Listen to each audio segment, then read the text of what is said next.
Really excited to be here at Rapid TCT this year, introducing a few new products. The first one is the NXT Factory QLS30. It's a new generation selective laser sintering that runs at 4 times the speed of traditional laser sintering and at comparable speeds to the new HP systems. It is capable of running high temperature materials like PA6, and it has a layer of automation that allows it to separate the build chamber from the printer for cool down and depowdering. It's priced at about $200K and it's ready to ship next month.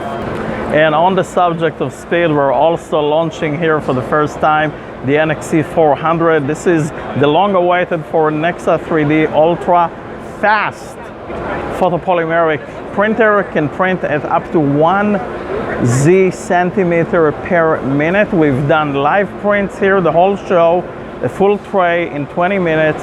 We're launching it next month. We're beginning to ship systems in July, and we expect to place the first few hundred this year. All of it is part of our ever-expanding and powerful XPONENTIAL WORKS ecosystem, where we seed and scale this incredible generative design and additive manufacturing companies. Come visit us online at exponentialworks.com.